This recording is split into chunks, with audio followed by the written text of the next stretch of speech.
Em nome do Pai, do Filho e do Espírito Santo. Amém.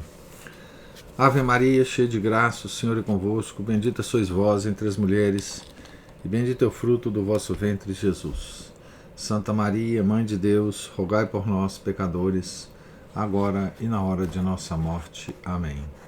São Felipe Neri, rogai por nós. Nossa Senhora de Fátima, rogai por nós. Em nome do Pai, do Filho e do Espírito Santo. Amém. Então, nós estamos aqui na página 271 da biografia da Santa Bernadette, escrita pelo padre Francis Trochu. Então, nós estamos agora vivendo, né, os impactos da revelação feita pela Senhora de quem ela era, né? Eu sou a Imaculada Conceição. O relatório dos médicos e a penúltima aparição. O prefeito dos Altos Pirineus enerva-se ao examinar o correio enviado de Lourdes. O administrador Lacadé manifesta sempre o mais animador otimismo. Houve 20.000 curiosos ao redor das rochas de Massabielle. Mas para ele o que conta é a ordem irrepreensível. Abre aspas. Senhor prefeito, as pessoas que vão à gruta só lá vão rezar a Deus e retiram-se em silêncio. Fecha aspas. Mas precisamente o que o Barão Masse não quer é que essa gruta se transforme num lugar ilegal de culto. Os relatórios do comissário Jacomé são ainda mais irritantes. Quanto a ele, nessa noite reinava na pequena cidade uma paz ideal, uma calma de morte. Subitamente, há uma afluência enorme. Polícias e gendarmes em pé de guerra. Para este homem terrível, a frase caso de Lourdes é como um incêndio de que o chefe dos bombeiros anuncia peremptoriamente o fim e que volta ainda mais forte para se extinguir e atiçar de novo. Ainda que, depois de se ter esforçado tanto, o comissário cantasse vitória por umas 5 ou 6 vezes, estava bem desiludido. Senhor prefeito, não receio afirmar que este caso, que tem uma certa gravidade, nunca mais terminará por si só. E contar com isso é pura ilusão. Este caso de Lourdes já poderia ter terminado, senhor comissário. Mas ou por causa, ou por pouca sorte, ou por inépcia, o senhor não soube descobrir esse delito perfeitamente constatado, a que fazia alusão o ministro da Justiça. Muito bem. Se este caso não se pode acabar por si próprio, vamos examiná-lo, vamos auxiliá-lo a terminar antes da Páscoa. Bom, agora, né, a gente começa a ver aqui o desespero, né, do poder civil ante um fenômeno que eles não tinham capacidade de compreender, não queriam compreender, né? Um fenômeno sobrenatural da maior importância, né? Do maior significado, né? Para Lourdes, para a França e para o mundo, né? Um projeto de sequestro. No dia 25 de março, o dia da 16ª aparição, né, uma carta de Lacadé cruzou-se com um despacho do Barão de Masse. O administrador suspeita que o prefeito aprovou, se não inspirou, estas linhas do seu órgão oficioso, a Air Impériale. Escusávamos de ter ido lá, se os pais da pretensa santa tivessem seguido os conselhos dos médicos, que os convidavam a enviar a doente para o hospital. Era essa a opinião de todas as pessoas ajuizadas. O hospital em questão não é o de Lourdes, mas o de Tarbes, onde será mais fácil sequestrar a visionária. Por isso, a 25 de março, uma quinta-feira, Lacadé escreve: Senhor prefeito, colocar essa pequena no hospital seria talvez um erro. Temo que essa medida irrite a população, que leva bem longe a sua crença. Na minha opinião, não se deveria recorrer a ela, sem que houvesse desordem ou perigo para a tranquilidade pública. Na tarde do mesmo dia 25, resposta do prefeito. Peço-lhe, senhor administrador, que faça examinar essa jovem por um médico e encarrego-o de, depois de saber o resultado deste exame, decidir se é possível fazê-la entrar para o hospital. Numa carta que enviará no dia seguinte ao ministro dos cultos, Massi substituirá colocar por internar no hospital e acrescentará: pergunto a mim mesmo qual deve ser, depois disto, a função da autoridade civil. Evidentemente, não houve delito nas visitas à gruta. Tudo se passou até agora na melhor ordem. Não vejo, por isso, outro meio para fazer cessar essas demonstrações, além da intervenção do clero. Então, que coisa irônica, né? O poder civil não deu conta da situação e agora o poder civil vai recorrer, né, ou iria recorrer ao clero para que alguma declaração do clero, né, pudesse acalmar a população, né, os fiéis, né? O poder civil estava com medo dos fiéis, né? Estava com medo de que se retirasse a Bernadette de Lourdes, pudesse haver confusão, né? Mas essa intervenção do clero podia ser enganosa. Para assegurar o seu concurso, o barão Massi chamara o pároco de Lourdes e o vigário-geral de Tarbes.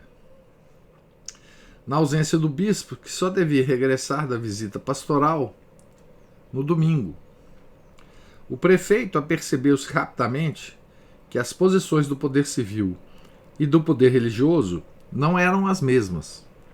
Os dois sacerdotes tinham combinado antecipadamente manter-se numa reserva comum, não se podendo descobrir assim o fundo do seu pensamento.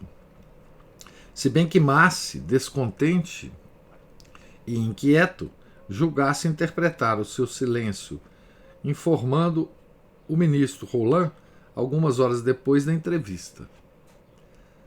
Não dando nenhuma fé ao pretenso milagre, esses senhores não me parecem muito dispostos a pronunciarem-se contra, de uma maneira formal e pública. De resto, senhor ministro, a atitude do clero não é a mesma que demonstrara no princípio deste caso, e alguns eclesiásticos parecem querer sair da reserva prudente em que se tem mantido até hoje. O exame de Bernadette por 3 médicos. Durante esse tempo, Lacadé conferenciara com o Dr. Jean-Baptiste Balancy. E o médico do Hospital de Lourdes, e por conseguinte o mais indicado para examinar a jovem Subiru, que continua a ir à escola, deverá decidir se a criança deve ser ou não afastada. Balancy não esconde que lhe agrada a tarefa. Mas, senhor administrador, Isto é grave. Eu não quero tomar sobre mim semelhante responsabilidade. Que seja assim. Arranjam-se 2 colegas, Pierrot e Lacrampe, visto não se poder contar com o Dr. Duzu, agora um adepto fervoroso de Bernadette. O Bernadette já tinha ganhado, né, o Dr. Duzu.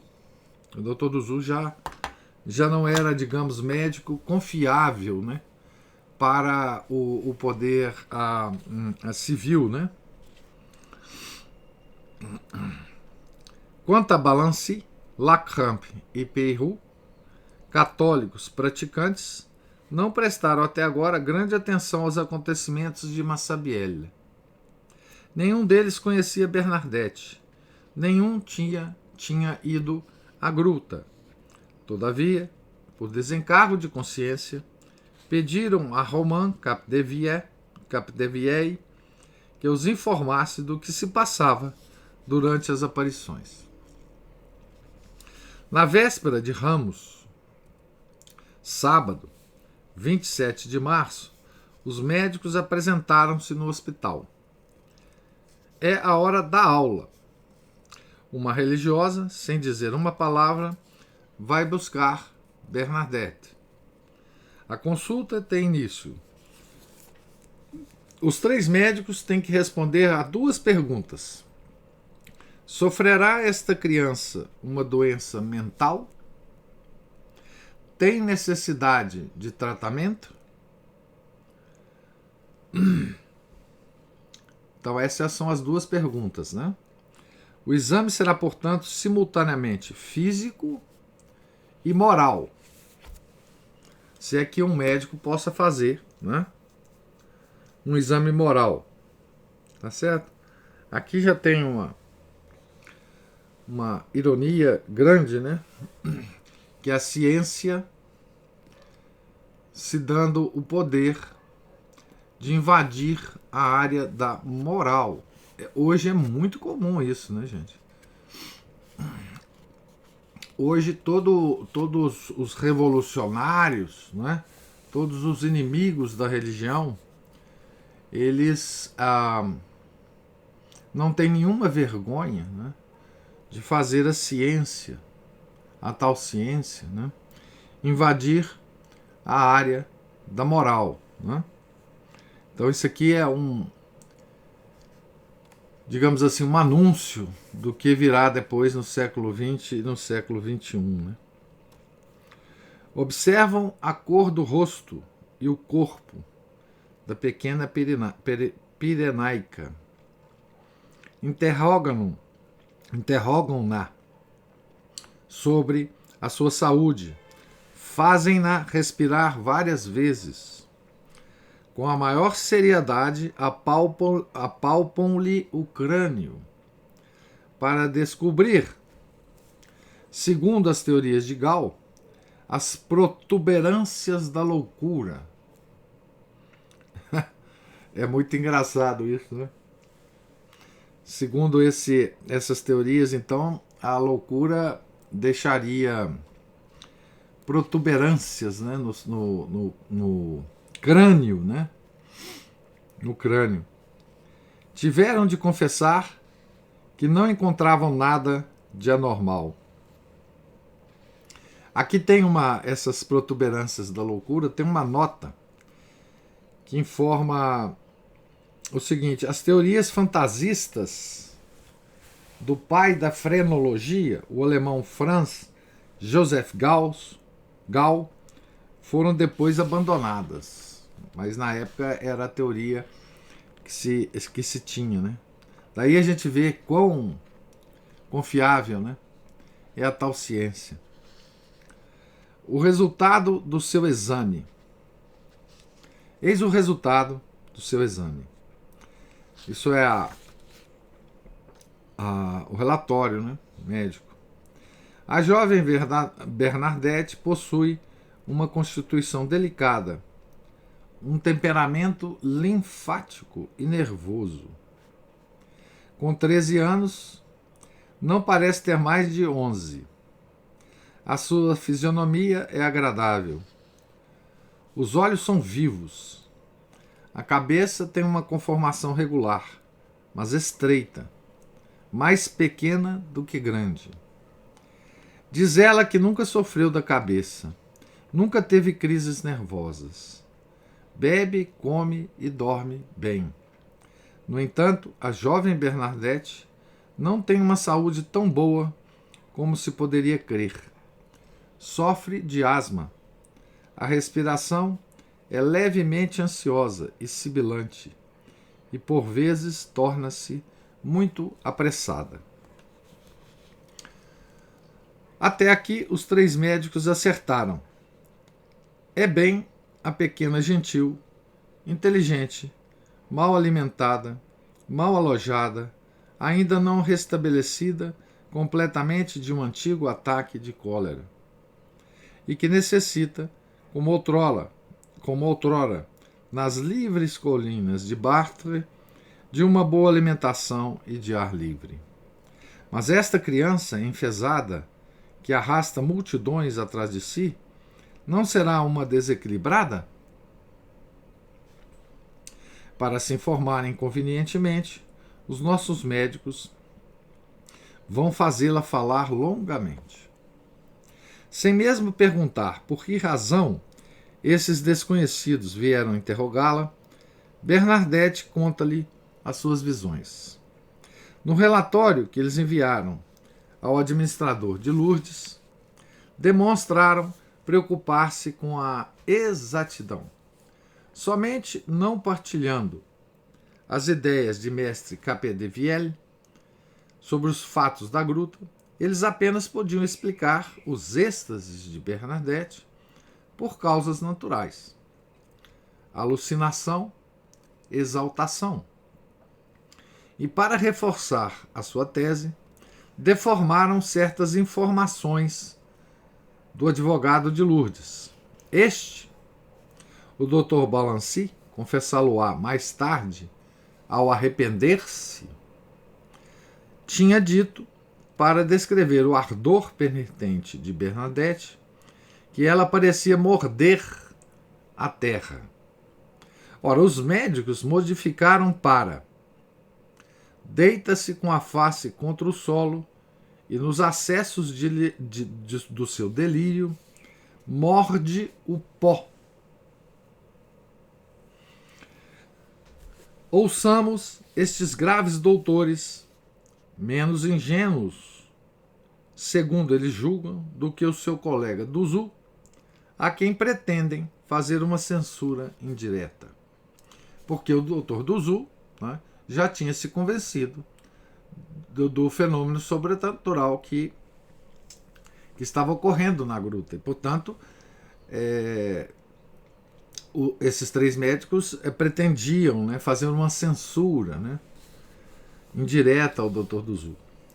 Ouçamo-los expor as suas conclusões ao primeiro magistrado da cidade. A Aline tá falando aqui, não tinha os direitos da criança, né? Não tinha, não.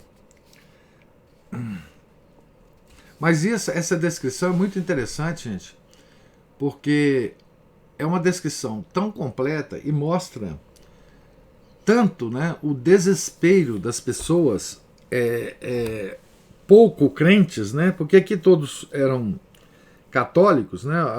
Pelo menos assim, a maior parte das pessoas que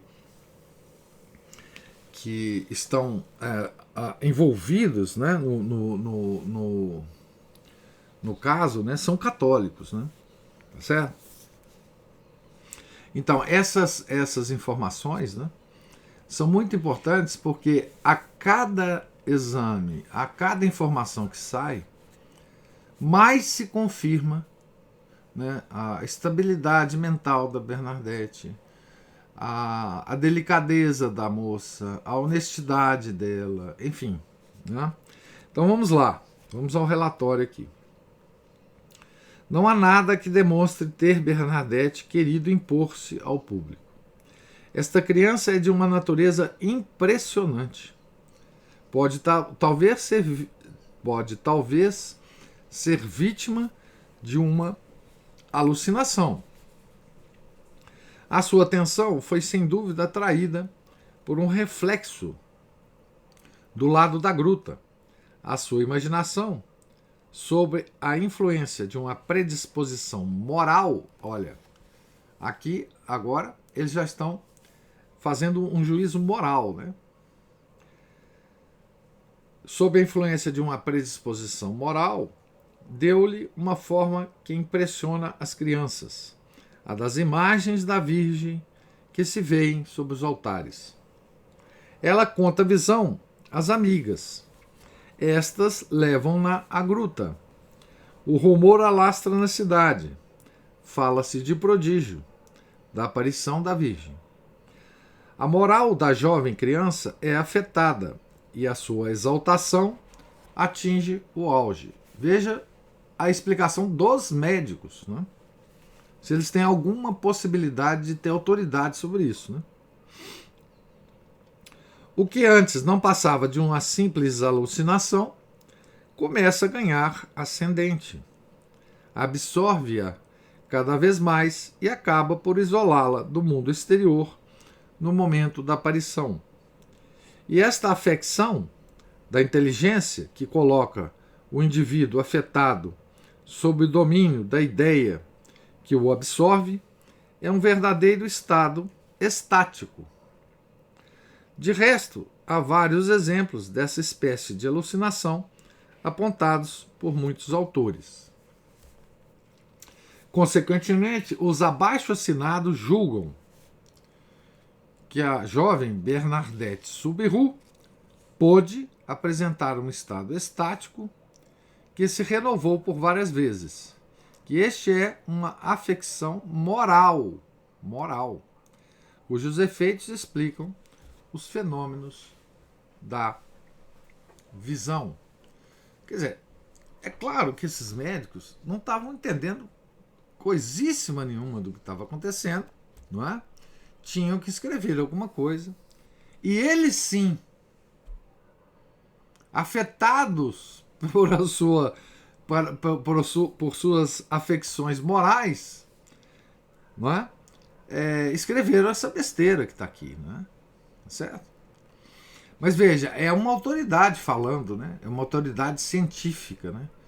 Então, mesmo que essa autoridade científica, né, esteja extrapolando aqui todos os limites da ciência deles, eles são ouvidos, né? Que é o que hoje acontece exatamente com esse bando de cientistas que vai para a internet e que vai para a televisão e fica dando palpite sobre comportamentos morais das pessoas, tá certo? Aqui nós estamos vendo o início desse movimento, né? O século XIX, o século mais cientificista, né? Mais mistificador da ciência que já houve, né? E deste modo, os três médicos dão aos acontecimentos da gruta uma explicação tão estranha como os próprios acontecimentos em si. Um reflexo sobre as rochas cinzentas, voltadas para o norte, alucina uma criança, do mesmo modo, 15 vezes seguidas, a qualquer momento, em pleno dia, como às 5 da manhã de um dia de inverno, e ao ponto de a mergulhar num verdadeiro estado estático. Se esses senhores tivessem observado os fatos no local, uma vez de os estudarem nos autores, entre aspas, né? Aqui tem uma nota, a nota 363. Em 1911, o Dr. Fay, antigo interno do asilo do departamento do Sena, publicou um étude sur l'état mental de la voyante de Lourdes. Estudo sobre o estado mental da visionária de Lourdes, né? Retomando os argumentos do sábio psiquiatra na Revue Pratique d'Apologétique, no dia 1º de junho de 1913, o doutor de Grande Maison de Bruno, observador escrupuloso, chegou às mesmas conclusões. As visões de Bernadette, primeiro, gente, isso em 1913 já, com assim, milhares de curas, né? O santuário já estava lá, todo mundo já ia para lá. 1913. Primeiro, as visões então de Bernadette, primeiro, não eram subjetivas, mas objetivas.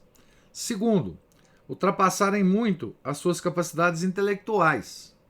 Terceiro, não estavam em relação com as suas ocupações habituais. Quarto, eram racionais, claras e precisas. Portanto, na vidente de Lourdes não havia vestígios de alucinações. Por seu lado, em resposta aos ataques de materialistas, como Charcot, Flammarion, Émile Zola, o cônico Belenet, na sua Sainte Bernadette Bergère en Chrétienté, afirma que ela não foi nem demente, nem exaltada, nem mentirosa, nem cataléptica, nem histérica, nem alucinada. O estudo aqui, então, é de um médico, né? Também. Mas percorrendo o relatório que eles lhe enviaram a 31 de março, a Lacadé só interessa conhecer a conclusão.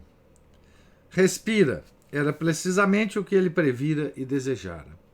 Na véspera, escrevera ao prefeito: conforme a carta que teve a gentileza de nos enviar, a 25 deste mês, mandei examinar pelos médicos locais a jovem Bernadette. Estes senhores comunicaram-me que me entregariam o seu relatório amanhã à tarde. Terei a honra de lhe transmitir pelo correio depois de amanhã. No entanto, julgo poder dizer-lhe que eles não consideram doente a jovem. De fato, Lacrampe, Peyroux e Balancy, que daí a pouco descobriam na jovem estática uma lesão de inteligência, contentam-se em indicar, no fim do seu laborioso relatório, que ela sofre de uma doença que mais não é que simples fadiga, suscetível de se curar sem internamento hospitalar. Vamos ao relatório. Haverá necessidade de tratar essa afecção? Não temos muito a dizer sobre esse assunto. A doença que cremos poder atribuir a Bernadette não chega a pôr em risco a saúde desta criança nos limites que ela nos oferece. Pelo contrário, é verossímil que logo que Bernadette deixe de ser importunada pela multidão e que lhe não peçam mais orações, retome os seus hábitos ordinários e deixe de pensar na gruta e nos fatos maravilhosos que conta.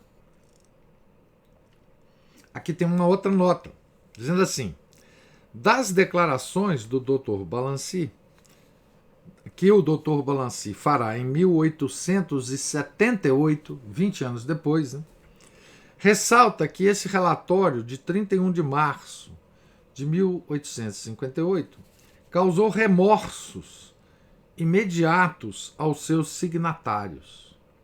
Tinham-se esquecido, de fato, de insinuar certas observações, certos escrúpulos que teriam abalado singularmente a sua teoria de alucinação. Abre aspas. Nunca pudemos desconfiar de fraude em Bernadette. Por isso estávamos abalados, desconcertados, considerando não só uma das suas visões, mas a sua continuidade. o que nos tornava ainda menos aceitável a hipótese da alucinação era a variedade e, simultaneamente, a unidade dos fenômenos que se produziam nas diversas aparições. Não compreendíamos por que é que a mesma pessoa, no mesmo lugar, nas mesmas circunstâncias, fora 2 vezes incapaz de ver o que tinha visto tantas vezes. As 2 vezes que Nossa Senhora faltou ao encontro. Né? Fecha aspas. Esta retificação tardia surpreende-nos. Lealmente, os 3 médicos deveriam ter mencionado no seu relatório hesitações tão sérias. Tendo presente as suas dúvidas, não lhes era lícito escrever sentenciosamente. Abre aspas. O exame da jovem pareceu-nos suficiente para chegar a uma solução satisfatória do problema. Essa é a frase do relatório. Se não sofreram inconsciente pressão da autoridade civil, o seu embaraço perante a ciência, em letra maiúscula, né, numa época em que se imaginou que ela explicaria todos os mistérios, fê-los a todos 3 passar ao lado do sobrenatural sem o ver. E, no entanto, a confissão tardia do Dr. Balancy testemunha-o, suspeitaram da sua presença. Aqui o padre Trochu, né, ele insinua a razão pela qual, né, esses 3 médicos católicos praticantes, né, passaram ao lado do sobrenatural sem vê-lo, né, que é a ciência com letra maiúscula. Né? Quer dizer, o padre Trochu insinua que eles sofreram inconscientemente a pressão da ciência e não da autoridade civil.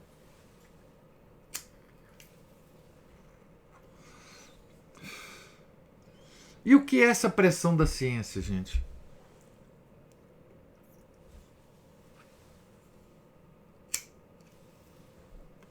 O que seria isso, né? Pressão da ciência aqui é pressão dos pares. Isto também, Aline, é a pressão dos pares. É a pressão da autoridade que eles se dão. É a pressão da, como diz a Aline, da fama. Da fama de cientista, da fama de homens de ciência. Da fama de uma pretensa neutralidade científica. Tá certo? Eu recuso-me a aceitar o fato de que eles eram pressionados pela autoridade civil. Porque eles eram maior do que a autoridade civil. Eles tinham a autoridade da tal ciência. Tá certo? Ciência. Seres supremos, diz Aline. Os cientistas, tá? Então aqui a gente já vê claramente o que está acontecendo. E depois aconteceu, né? Com o nosso mundo, né? O relatório do procurador imperial.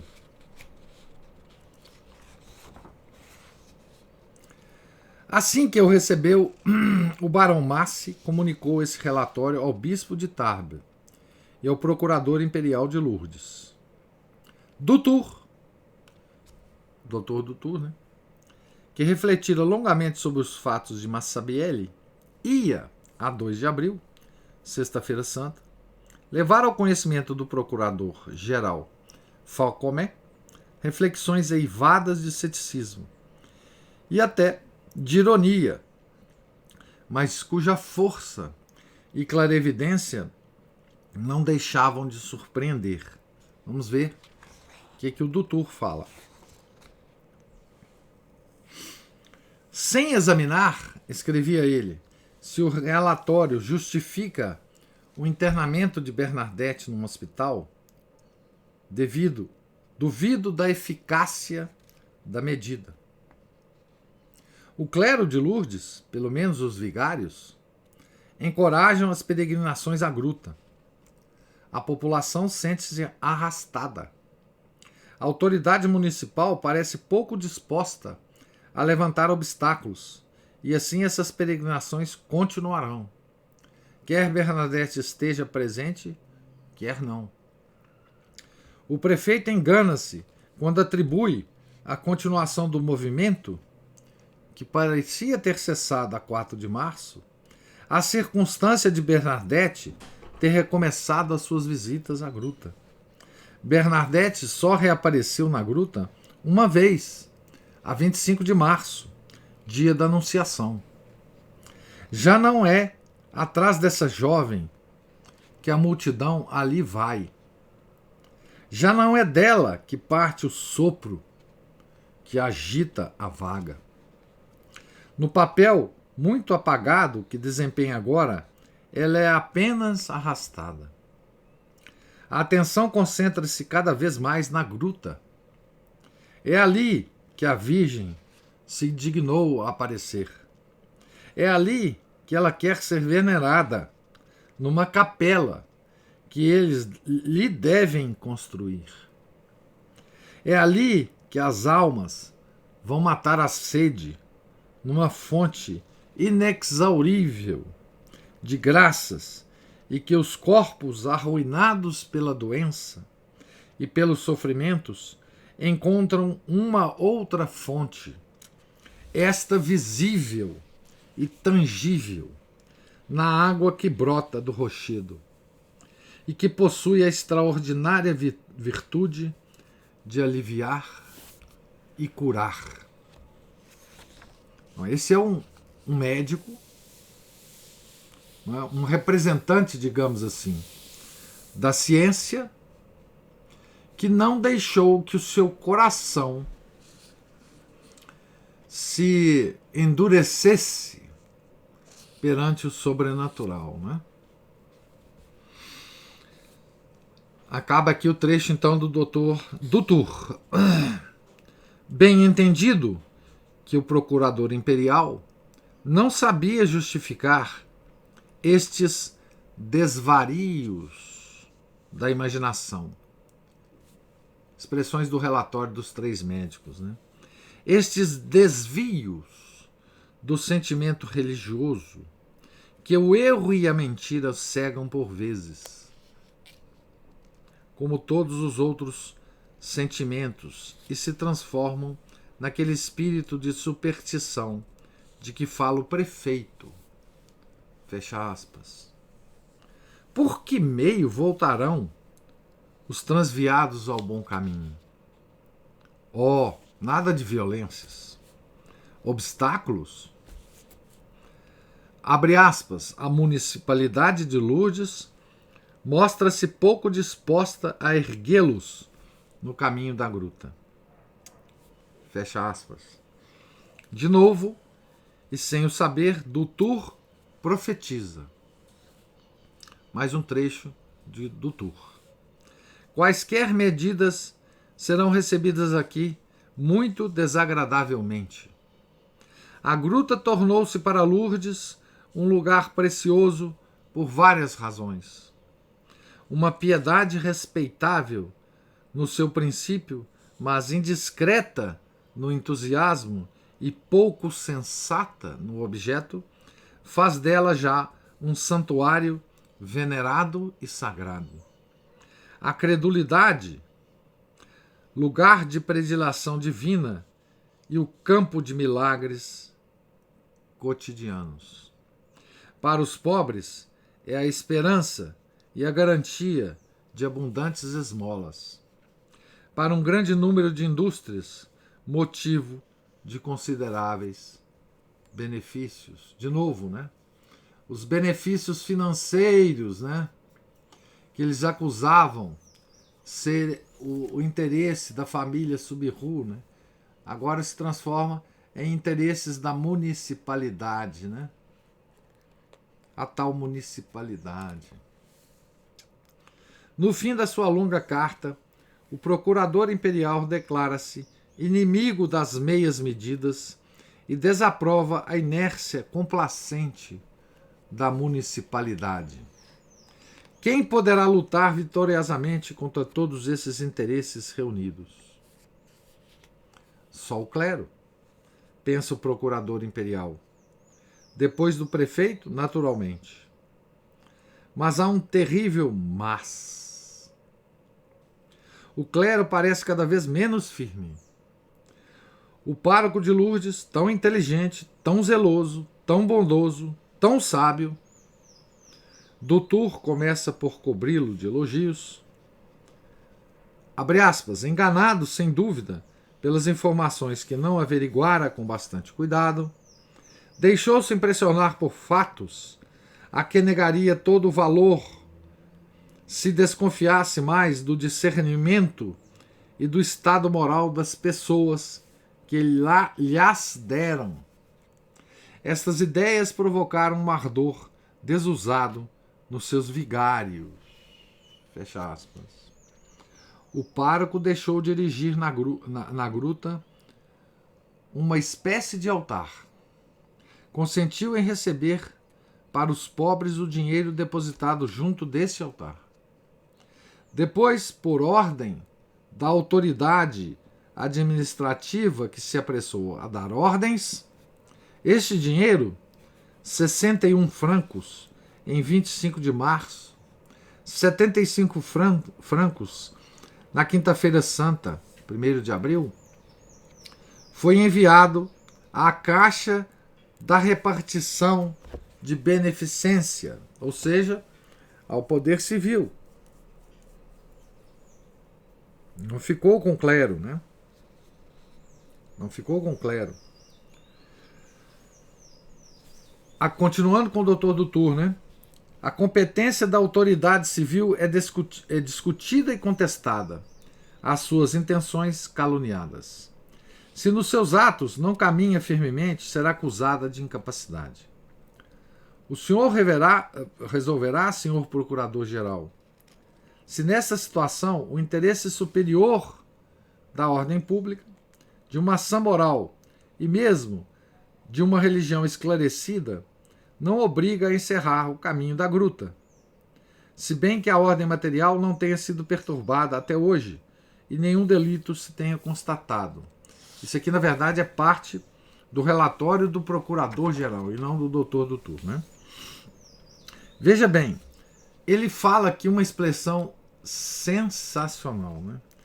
Que é assim, religião esclarecida. Que diabo é isso? Religião esclarecida. Ele ainda cita sã moral e religião esclarecida. Esse é o procurador-geral, né? Que diabo é esse negócio de religião esclarecida, né? E o que é esse sã moral? Nós já podemos ter ideia do que ele está querendo dizer aqui, né? Religião esclarecida é a religião sem milagres, né? É a religião sem o sobrenatural, né? O que está aqui em questão é o sobrenatural, a interferência do sobrenatural na nossa vida, como se isso não acontecesse em todos os dias da nossa vida, né? O sobrenatural, ele está intimamente ligado com a nossa vida aqui nesse universo, né? Mas é isso que o procurador imperial quer, né? Sã moral, provavelmente é os códigos morais que eles acham que são certos, né? Tá certo? É isso que ele quer dizer aqui, certamente. Tem dúvida disso, né? Estas linhas proclamam e esclarecem singularmente alguns incidentes lastimáveis que em breve se verificarão. Faltava conhecer o estado de espírito do bispo. Massi insistira para que ele se encarregasse de um caso que competia, sobretudo, à autoridade diocesana. A atitude do Monsenhor Laurence. Em 1858, Monsenhor Laurence contava 77 anos de idade e 13 de episcopado. Carreira excepcional. Filho de humildes camponeses da aldeia de Oroix, não sei como é que fala isso em francês, nos confins da Bigorre e do Berre, foi ordenado sacerdote aos 31 anos. Quase imediatamente, Monsenhor Arstro, bispo de Bayonne, que tinha então sob a sua jurisdição os Baixos Pirineus, os Altos Pirineus e as Landes, encarregou de criar em Saint-Pé, nas ruínas de um mosteiro beneditino, um seminário menor de que seria o primeiro superior. Em 1934, Monsenhor Double, bispo de Tarbes, cuja diocese tinha sido estabelecida em 1823, nomeou o primeiro vigário-geral e depois confiou-lhe a direção do seu seminário maior. Monsenhor Laurence estava admiravelmente preparado para vir a ser o chefe espiritual dos seus conterrâneos. A diocese devia-lhe os missionários de Garresson, as irmãs docentes e hospitaleiras de Saint-José de Tarbes. Deixará a reputação de um grande e santo prelado. Ausente da cidade episcopal durante 6 semanas, no decurso de fevereiro e março de 1858, sobrecarregado de ocupações no regresso, não tinha podido fazer uma ideia exata dos incidentes em litígio. Não conhecia nada das visões de Bernadette, a não ser os relatos flutuantes de Peyramale. De resto, que poderia ele decidir a respeito dessa criança pelo único documento que possuía, um relatório de médicos? Sabia muito bem que um bispo não se deve imiscuir num caso de visões, verídicas ou falsas, sem ter designado uma comissão de inquérito. De momento, ainda não podia haver problema. A primeira das aparições de Massabielle datava apenas de há 2 meses e a última de há uma quinzena. E se produzissem outras? Não chegara ainda o momento para o ordinário de Tarbes se encarregar do assunto. Essa era a posição do bispo, né? A hora do homem. A 11 de abril, domingo de Quasímodo, Monsenhor Laurence respondeu ao prefeito: aguardando prudentemente o futuro, não contraria nem os adversários, nem os partidários. Os médicos podem ter razão, mas talvez os crentes também se não tenham enganado. O prelado não recebera a visita de um anjo que lhe revelasse o mistério. É a hora do homem. No entanto, Monsenhor Laurence admite que possa vir a hora do Espírito Santo. Depois de ter tranquilizado Massi quanto à atitude do clero de Lourdes, cuja boa vontade de secundar as intenções da autoridade o venerável bispo garante, respondeu: li o relatório dos médicos que examinaram a jovem cujo procedimento nos preocupa. Os doutores afastam a hipótese de fraude. É um ponto a considerar. Admitem a alucinação e o êxtase como consequência de uma lesão cerebral. É possível, muito possível. é mesmo muito verossímil. Por mim, admito também esse sistema na prática. Apenas quero observar que creio no sobrenatural, mas espero outras provas para o reconhecer no presente caso. Uma resposta muito boa, né, do bispo. Quanto às medidas a tomar, no que diz respeito à pequena Subiru, o prelado de Tarbes sugerirá apenas uma. Continuando aqui com o relatório do bispo, né, a resposta do bispo. Anteontem, 9 de abril, escrevi ao pároco de Lourdes para que ele e seus vigários empreguem todos os meios que estão ao seu alcance a fim de impedir que a jovem vá à gruta e evitarmos assim as medidas de rigor que a autoridade civil tem intenção de empregar para atingir este fim. Então essa era a palavra do bispo. Mas que aconteceria se Bernadette se sentisse atraída a Massabielle por uma força a que a ela não pudesse resistir? E foi o que aconteceu mesmo antes de Monsieur Laurence escrever ao padre Peyramale. Pois bem, terminemos aqui a leitura então hoje. Nós vamos ver o desenrolar disso, né? Note, gente, que nós estamos aqui sob a influência da 16ª aparição, né?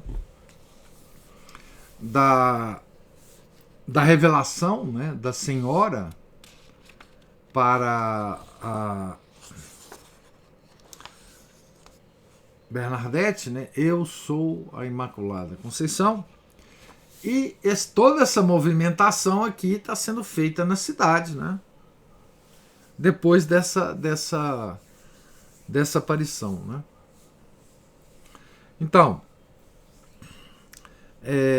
nós terminamos aqui na página 283, né? Vamos iniciar a leitura amanhã, se Deus permitir, na página 284. No item chamado Afluência à Gruta na Páscoa de 1858. Tá certo? A Aline está dizendo assim, nesse tempo a igreja ainda não se rebaixava às autoridades temporais. Não. Vocês vejam que a relação do poder espiritual, né, com o temporal é uma relação, digamos assim, amistosa, né? Fala, olha, tá bom, vamos ver, né? Mas o bispo, ele não teve nenhum falso pudor, né, de escrever simplesmente o seguinte, né? Apenas quero observar que creio no sobrenatural. Então, o que ele está dizendo aqui é o seguinte, olha, pode muito bem, não é? Que o relatório médico esteja certo. Pode muito bem que sejam alucinações de Bernadette. Pode muito bem que o povo esteja sendo enganado. Pode muito bem que algum distúrbio na cidade ocorra. Mas eu creio no sobrenatural. Eu vou averiguar esse negócio. Não vou falar nada ainda. Tá certo?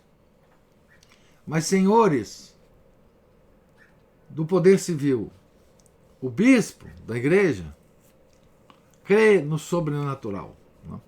Hoje a gente não pode fazer tal afirmação assim com tranquilidade, né? Mas, na época, ele deixou bem claro, bem claro. Vocês podem ter razão. Pode ser que tenha que se tomar medidas de proibição à gruta. Pode, muito bem, pode. Mas calma lá, eu vou averiguar o negócio. Né?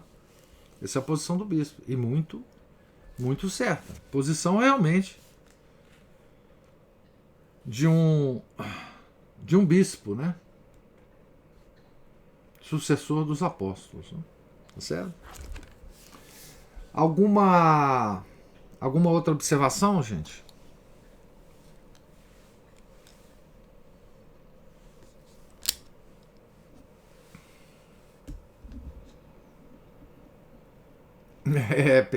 Perdemos muito.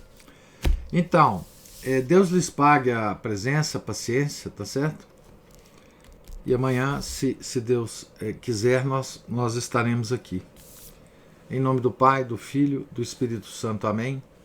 Ave Maria, cheia de graça, o Senhor é convosco. Bendita sois vós entre as mulheres, e bendito é o fruto do vosso ventre, Jesus.